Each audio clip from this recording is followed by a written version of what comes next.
CM Dhami ने दोगड्डा में किया शहीद मेले का शुभारंभ। शहीदों की प्रतिमा पर सीएम ने चढ़ाए फूल। कहा, देश दुनिया में उत्तराखंड की अलग पहचान।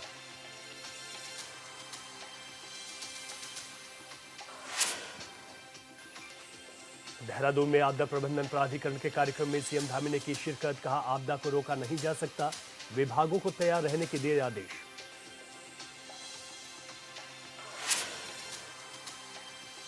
सीएम धामी ने पीएम मोदी के दौरे को टलने की दी जानकारी। कहा, मौसम खराब होने से टला दौरा। मुखपा और हर्षिल में की गई थी भव्य तैयारी। कुछ दिन बाद आ सकते हैं पीएम।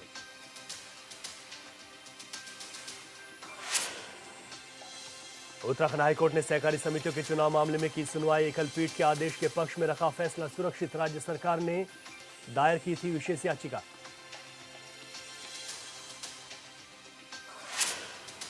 मौसम विभाग का पूर्वानुमान सटीक हुआ साबित। चमोली में कई जगह बारिश तो ऊंचाई वाले इलाकों में बर्फबारी। 26 और 27 फरवरी को लेकर विभाग ने किया अलर्ट जारी।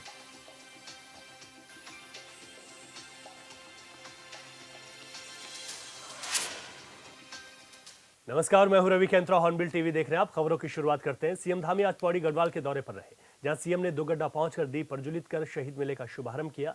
विधायक दिलीप सिंह रावत भी उनके साथ मौजूद रहे। इस मौके पर बच्चों ने सरस्वती वंदना की प्रस्तुति पेश की।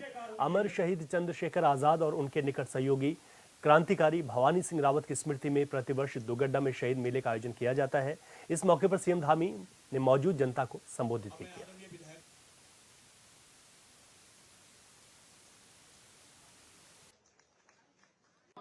सैनिक धाम हम देहरादून के गुनियाल गांव में बना रहे हैं, जिसमें पूरे राज्य के हमारे 1750 से भी ज्यादा जो भारत माता के वीर सपूत जिन्होंने अपना बलिदान दिया है, उनके आंगन की मिट्टी लाकर एक भव्य स्मारक बनाया जा रहा है, भव्य सैनिक धाम बनाया जा रहा है कि आने वाली पीढ़ियां उन सभी को अपने स्मरण में रख सके।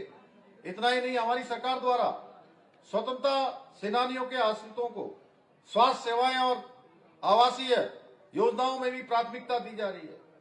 भाइयों बहनों, देवभूमि उत्तराखंड की सांस्कृतिक विरासत है। देवभूमि का अपना एक महत्व है। हम सब लोग कहीं भी देश दुनिया के अंदर जाते हैं तो और हम जब भी उनको ये पता लगता है कि ये देवभूमि से आए हैं, ये उत्तराखंड से आए हैं, तो लोगों का हमारे प्रति भाव बदल जाता है। उनके चेहरे का एक अलग प्रकार का उनके भाव आ जाता है। उनके मन मस्तिष्क में छा जाता है कि ये देवभूमि से आए हैं, ये सीधे होंगे, अच्छे होंगे, सरल होंगे, देवताओं के सबसे नजदीक के होंगे। मैं देश की बात नहीं कर रहा हूं, मैं दुनिया के अंदर भी गया हूं। मैंने वहां भी देखा है कि लोग आस्था और श्रद्धा से देवभूमि को देखते हैं। इसलिए देवभूमि की आस्था श्रद्धा पूरे देश और दुनियावासियों के मन में हमेशा बरकरार रहनी चाहिए, वो बनी रहनी चाहिए। यहाँ का मूल अस्तित्व है, यहाँ का मूल अस्तित्व बचा रहना चाहिए। उस पर कोई किसी प्रकार का जो है छेड़छाड़ नहीं होनी चाहिए। भाइयों बहनों, इसके मूल अस्तित्व को बचाने के लिए हमने पूरे देवभूमि के अंदर जितने भी अवैध अतिक्रमण थे, कहीं पर नीली चादर चढ़ाकर, कहीं पीली चादर चढ़ाकर, कहीं पर हरी चादर चढ़ाकर 5000 एकड़ से भी ज्यादा ऐसी जमीन थी, उन सभी जमीनों को हमने अतिक्रमण से मुक्त कराया है। भाइयों बहनों, सारी सरकारी जमीनों को मुक्त करवाने का काम किया है कि देवभूमि में इस प्रकार का अतिक्रमण, अवैध कब्जे किसी कीमत पर बर्दाश्त नहीं होंगे। इसी प्रकार अभी रेणु बिष्ट जी बोल रही थी कि प्रदेश के अंदर जिधर देखिए उधर देखिए, अरे भाई कोई आपको यहाँ स्कूल बनाना है, यहाँ अस्पताल बनाना है, यहाँ बड़ा होटल बनाना है, रिजॉर्ट बनाना है, या कोई संस्थान खोलना है, उसके लिए हमारी सरकार आपको भूमि का प्रावधान किया है हमने। लेकिन आपने कहा कि हम यहाँ पर बड़ा अस्पताल खोलेंगे, बड़ा स्कूल खोलेंगे।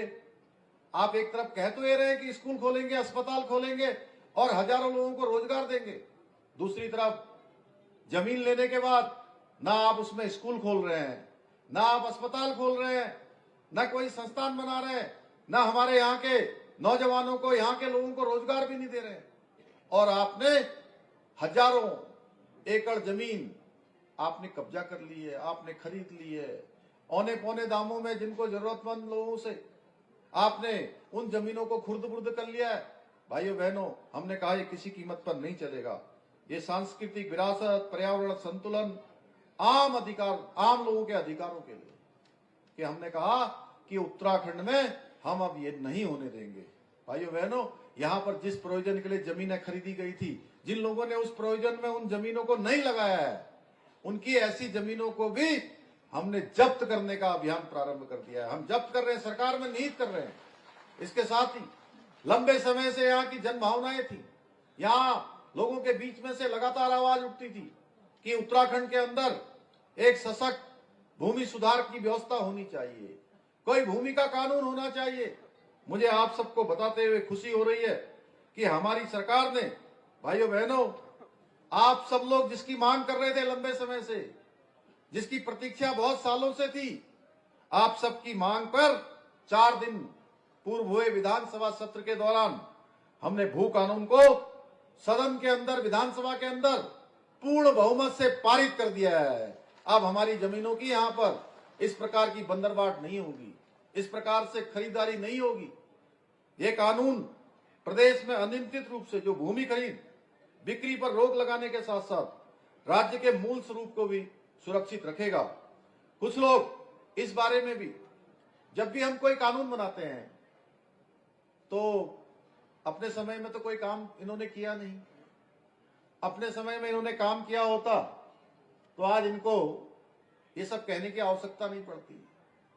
जब भी हम कोई अच्छा काम करते हैं उसमें टांग फंसाने का काम जरूर ये लोग करते हैं।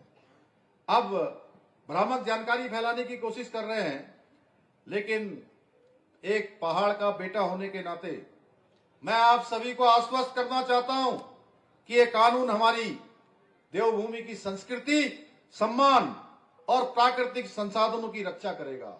साथ ही बाहरी व्यक्तियों द्वारा पहाड़ों में भूमि खरीद पर प्रभावी रोक भी लगाएगा। हमारे यहाँ की जमीनों की जो अनियंत्रित रूप से बंदरबाट हो रही थी, उसको पूरी तरह से नियंत्रण में लाने का काम करेगा। देहरादून में उत्तराखंड राज्य आपदा प्रबंधन प्राधिकरण की तरफ से एक कार्यक्रम का आयोजन किया गया, जिसमें राज्यपाल और मुख्यमंत्री सहित कई कैबिनेट मंत्री शामिल हुए। कार्यक्रम में कॉफी टेबल बुक पर का विमोचन भी किया गया, साथ ही डैशबोर्ड का शुभारंभ भी किया गया। डैशबोर्ड में आपदा से संबंधित जानकारी एक साथ एक ही प्लेटफॉर्म पर देने की यहाँ पर बात की गई है। कार्यक्रम को संबोधित करते हुए राज्य के मुखिया पुष्कर सिंह धामी ने कहा कि उत्तराखंड पहाड़ी राज्य है, लिहाजा यहाँ प्रत्येक वर्ष किसी न किसी रूप में आपदा से इस इलाके यहाँ पर प्रभावित होते हैं। उन्होंने कहा कि आपदा को रोका नहीं जा सकता, लेकिन उससे पहले तैयारियां की जा सकती हैं। उन्होंने आपदा प्रबंधन विभाग को कहा कि आज का समय AI का है, इसलिए विभाग जितना ज्यादा हो सके टेक्नोलॉजी का इस्तेमाल करे।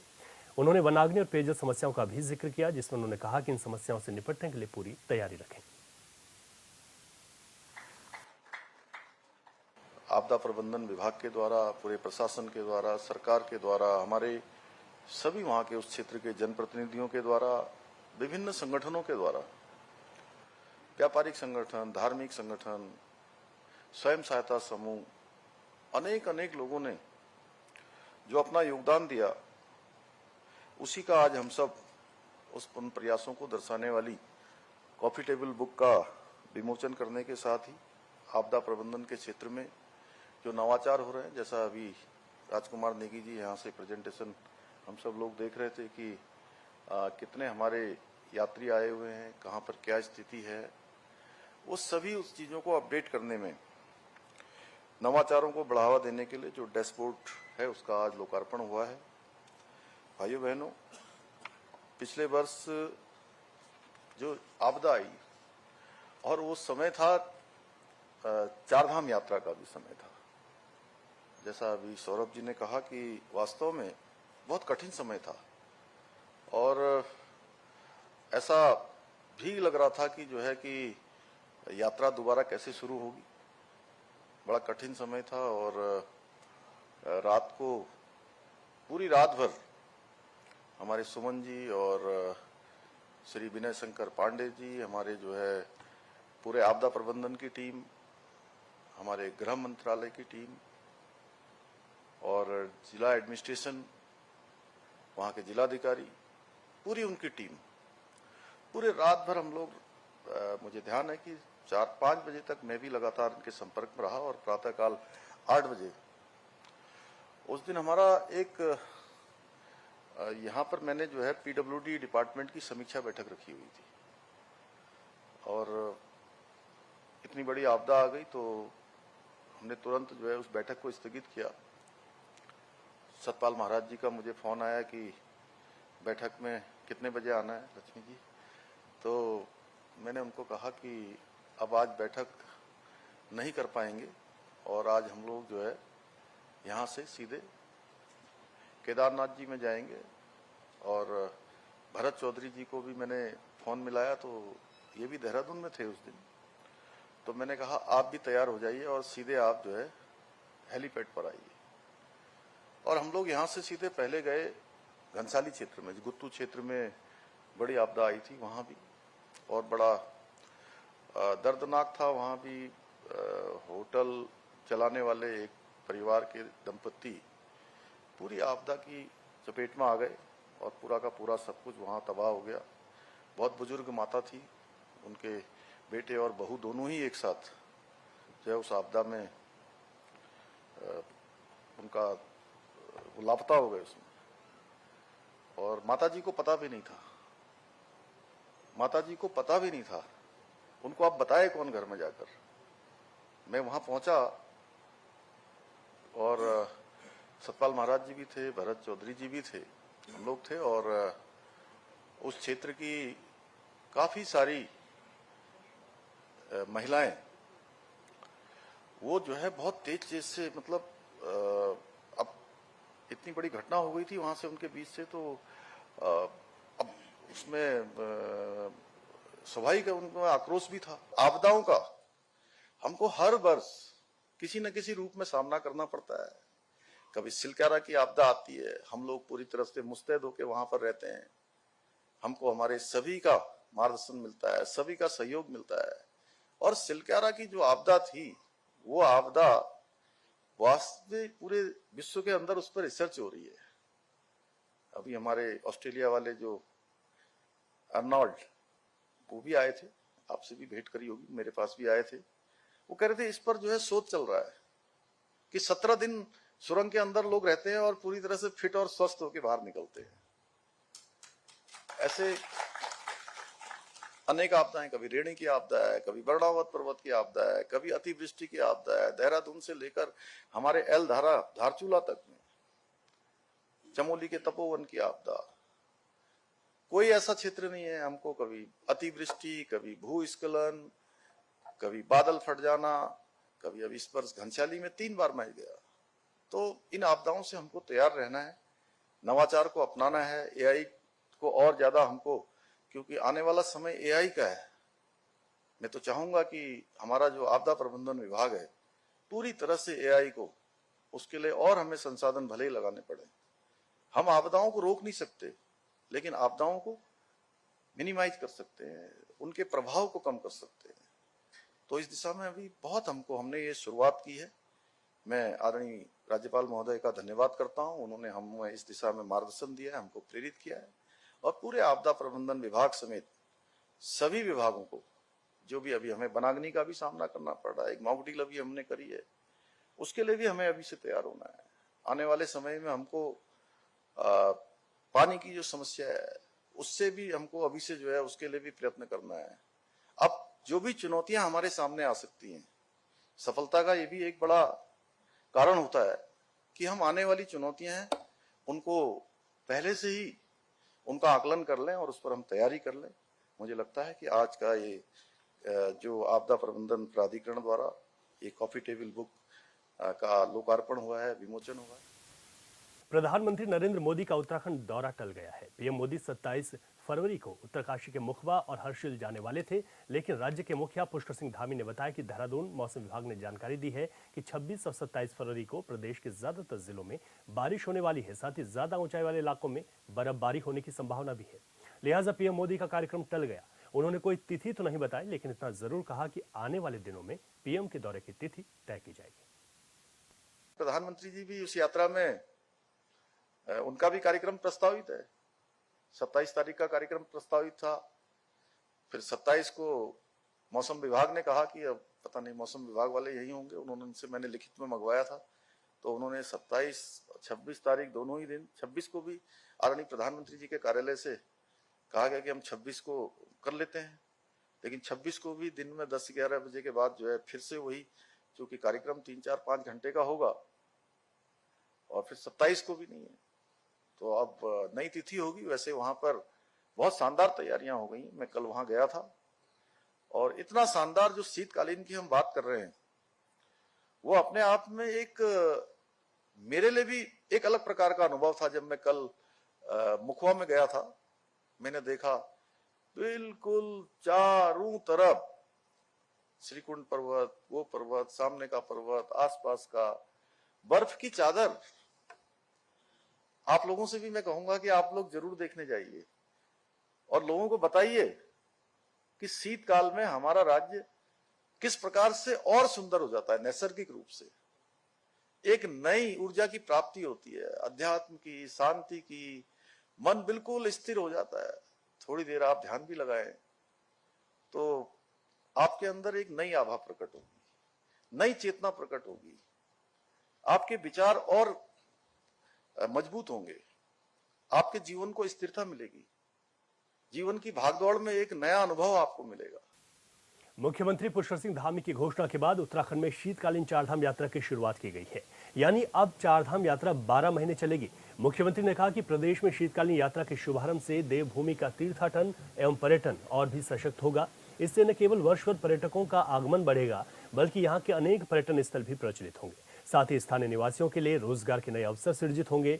शीतकालीन यात्रा शुरू होने से छोटे दुकानदार और व्यवसायी वर्ग को ज्यादा फायदा मिल रहा है। सभी लोग इस यात्रा का स्वागत कर रहे हैं।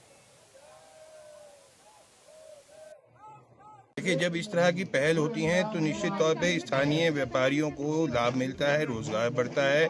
आपको याद होगा पहले भी राजा महाराजा और राम जी तो बहुत सारे जो है मेले और आयोजन करते रहते थे। लगातार यही योजना होती थी किस तरह से व्यापार फले फूले और लोगों की आर्थिक स्थिति में सुधार हो। और शीतकालीन यात्रा को बढ़ावा देना और उसके लिए मुहिम की तरह लगना इसी और एक बढ़ता हुआ कदम है। यहीं पर अखिल राष्ट्र के श्रद्धालु शीतकाल में मां गंगा के दर्शनार्थ आते हैं। इस वर्ष से हमारी श्री 5 मंदिर समिति गंगोत्री धाम ने एक विशेष प्राविधान शीतकालीन यात्रा का किया है और हमारे गुरुजनों ने भी, हमारे शंकराचार्यों ने भी, सभी ने इसके लिए प्रेरणा की है। और हमारी जो उत्तराखंड की जो यशस्वी सरकार है माननीय पुष्कर सिंह धामी जी के नेतृत्व में तथा इस राष्ट्र के यशस्वी प्रधानमंत्री माननीय नरेंद्र दामोदर दास मोदी जी के नेतृत्व में हम लोग यहाँ पर चार धाम की व्यवस्थाओं को, चार धाम की जो शीतकालीन यात्रा को बढ़ावा दे रहे हैं। देखिए, शीतकालीन यात्रा से व्यापारी वर्ग को बहुत ज़्यादा फर्क हो रहा है। मतलब अभी जब से इन्होंने आह्वान किया है तभी से ही मतलब हम ये कह रहे हैं कि पिछले 2 या 3 सालों से हमें ये दिसंबर, जनवरी, फरवरी का महीना ऐसा लग रहा है जैसे मई, जून का महीना, क्योंकि यात्री बहुत बंद नहीं हो रहे हैं, लगातार आ रहे हैं। हमसे फ़ोन में भी बातचीत होती रहती है, वो हमसे लगातार पूछते रहते हैं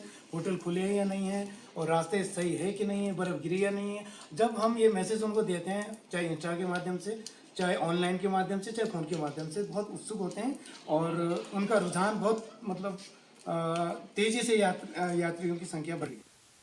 उत्तराखंड में बजट सत्र के दौरान कैबिनेट मंत्री की ओर से किए गए असंसदीय भाषा के प्रयोग का मामला अभी भी सुलग रहा है। कांग्रेस की तरफ से बीजेपी प्रदेश अध्यक्ष महेंद्र भट्ट के बयान के बाद अब होड़ लग गई है कि मुझे भी जेल में डालो। इस बयान को लेकर बीजेपी प्रवक्ता कमलेश रमन ने कहा कि कांग्रेस पार्टी में अपनी लकीर बड़ी करने को लेकर इस तरह की होड़ मची हुई है, लेकिन इस तरह की राजनीति से पार्टी का उत्थान नहीं होगा। उन्होंने कहा कि ये राज्य शांतिप्रिय है और यहाँ की आबोहवा को शांतिमय बनाने के लिए सभी को प्रयास करना चाहिए। देखिए, समझ में ये नहीं आता कि कांग्रेस चाहती क्या है। शांत प्रिय प्रदेश है, देवभूमि प्रदेश है हमारा। ये उत्तराखंड हमने बनाया, हमारी महिलाओं ने बनाया, इसलिए नहीं बनाया कि आप यहाँ पर भड़काने का काम करें, लोगों को आप उकसाने का काम करें। और विपक्ष आज क्या कर रहा है, केवल और केवल अपनी राजनीतिक रोटियां सेक करके लोगों को भड़काने का काम कर रहा है। लेकिन जनता सब जानती है, पूरे प्रदेश की जनता देख रही है कि भारतीय जनता पार्टी विकास करने वाली पार्टी है और कांग्रेस केवल और केवल लोगों को भड़का करके, भ्रमित करके अपने आप को झूठ की बुनियाद पर स्थापित करने का काम कर रही है। और क्योंकि कांग्रेस में नेता बचे नहीं है, जो भी 4 नेता बचे हैं वो एक दूसरे की लाइन को छोटा करके जो है अपने आप को बड़ा नेता बनाने की कोशिश में, मैं भी जेल जाना चाहता हूं, मैं भी जेल गया, मैंने भड़काया, मैंने लोगों को कहा पुतला फूंके। क्या आप आगजनी करवाना चाहते हैं इस प्रदेश के अंदर? क्या प्रदेश अध्यक्ष के मुंह से ये शोभा देता है कि मैंने कहा सबको पुतले जलाओ? आपको शांति करनी चाहिए थी, आपको शांत तरीके से लोगों को समझाना चाहिए था। लेकिन कांग्रेस के प्रदेश अध्यक्ष जी इतने उत्सुक थे अपने आप को बड़ा नेता बनाने की कोशिश में, क्योंकि उनके हाथ में इस समय कुछ नहीं है। प्रदेश की सरकार जिस तरीके से ऐतिहासिक निर्णय लेने का काम कर रही है, कांग्रेस उससे बौखलाहट में है, कांग्रेस उसमें निराशा में है। और उनको एक अवसर जो मिला है वो उस अवसर से ऐसा सोच रहे हैं कि हर नेता उनका ये सोच रहा है कि हम किसी तरीके से कार्यकर्ताओं की नजर में थोड़ा बड़ा बन जाए, कुछ काम कर ले। लेकिन ये काम नहीं है। जनता सब देख रही है। जनता चाहती है इस प्रदेश का विकास, जनता चाहती है महिलाओं को आगे करना, जनता चाहती है स्वास्थ्य, शिक्षा, तमाम सड़कें घर तक पहुंचे, बिजली पहुंचे, पानी पहुंचे। लेकिन कांग्रेस का केवल एक उद्देश्य है कि इस प्रदेश को गलत राह पर ले जाना, इस प्रदेश के युवाओं को, महिलाओं को गलत भावनाओं के साथ उनकी जो है उनकी भावनाओं के साथ खिलवाड़ करने का काम जो कांग्रेस कर रही है वो गलत है, बिल्कुल निंदनीय है। मुझे लगता है कि शर्म आनी चाहिए ऐसे कांग्रेस के नेताओं को। नैनीताल की कुमाऊं यूनिवर्सिटी की भूमि पर लंबे समय से अतिक्रमण कर अवैध निर्माण किया जा रहा है, जिसके चलते कुमाऊं विश्वविद्यालय और पुलिस की टीम ने मिलकर 15 अवैध निर्माण तोड़ दिए। अवैध निर्माण को तोड़ने के दौरान टीम और अतिक्रमणकारियों के बीच तीखी नोकझोंक देखने को मिली, जिसके चलते टीम को मौके से वापस आना पड़ा।